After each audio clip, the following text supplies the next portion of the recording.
झुंझुना नहीं तो और क्या है। तो पार्टी ने सदस्यों का मनोनयन नहीं किया और मेरे हाथ में अधिकार भी नहीं दिया कि उपेंद्र कुशवाहा से हम बहुत स्नेह करते हैं। पार्लियामेंट्री बोर्ड के अध्यक्ष होते हुए आज भी यही है जहां हम एक मेंबर भी नहीं बना सकते। कहा जाता है मौसम के साथ साथ बिहार की राजनीति भी करवट लेती है, ठीक उसी तरह बिहार की राजनीति भी है, कभी इधर तो कभी उधर, कभी सत्ता में तो कभी सड़क पर। जी हाँ, बिल्कुल हम ठीक बोल रहे हैं, क्योंकि बिहार की राजनीति ऐसी है।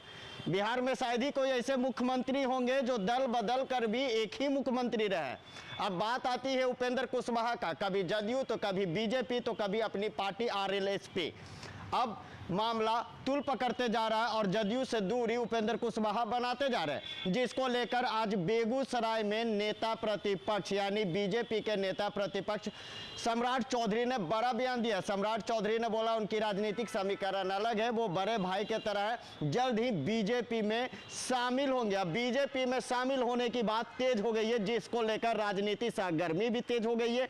जिस तरीके से बीजेपी में शामिल होना, यानी यूं कहिए कयास लगाया जा रहा है क्या जदयू यानी महागठबंधन को डैमेज करने के लिए कुशवाहा को भेजा गया था या कुछ और रणनीति थी, क्योंकि दिल्ली में बैठते हैं बीजेपी के तमाम कद्दावर नेता और वहीं से बिहार की राजनीति का खेल शुरू होता है। महागठबंधन की अगर बात कर लिया जाए तो पर्दे के पीछे किंग मेकर लालू प्रसाद यादव और उसके बाद सीएम नीतीश और तेजस्वी का आने वाले समय में ताजपोशी। अब इसी बीच एक बड़ी खबर निकल कर आ रही है कि उपेंद्र कुशवाहा जल्द ही बीजेपी में शामिल होंगे। क्या कुछ खबर में जरा देखिए। बेगूसराय पहुंचे बिहार विधान परिषद के प्रतिपक्ष नेता सम्राट चौधरी ने उपेंद्र कुशवाहा को लेकर बड़ा बयान दिया है।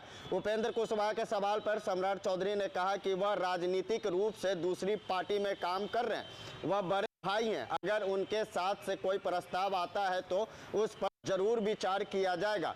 वहीं के पाठक के को लेकर सीएम नीतीश कुमार पर जमकर हमला बोला। सम्राट चौधरी ने कहा कि बिहार अस्तित्व और बिहार के अधिकारियों को गोली दिया जा रहा है, ऐसे अधिकारियों को बिहार बर्दाश्त नहीं करेगी। नीतीश कुमार में थोड़ा सा भी बची है तो अविलंब के पाठक पर कार्रवाई करे। वहीं सम्राट चौधरी ने उपेंद्र कुशवाहा को लेकर बड़ा बयान दिया। उपेंद्र कुशवाहा पर साफ तौर से सम्राट चौधरी ने कह दिया है कि वो हमारे बड़े भाई की तरह है, अगर उन्हें जदयू में इज्जत नहीं मिल रहा तो वो बीजेपी में आ सकते हैं, वो हमारे बड़े भाई के रूप में है, हमेशा से उन्हें मान आदर करते हैं। लेकिन जिस कहीं जदयू में उन्हें नजरअंदाज कर दिया जा रहा था, उन्हें जो पद दिया गया था उस पद को सिर्फ के बराबर था और काम कुछ नहीं था। उपेंद्र कुशवाहा को इसलिए जदयू में रखा गया क्योंकि कुशवाहा वोट जदयू को मिल सके, लेकिन उपेंद्र कुशवाहा को हमेशा नजरअंदाज करना अब जदयू को सकता है, वह कभी भी बीजेपी ज्वाइन कर सकते हैं। Bureau report Patna.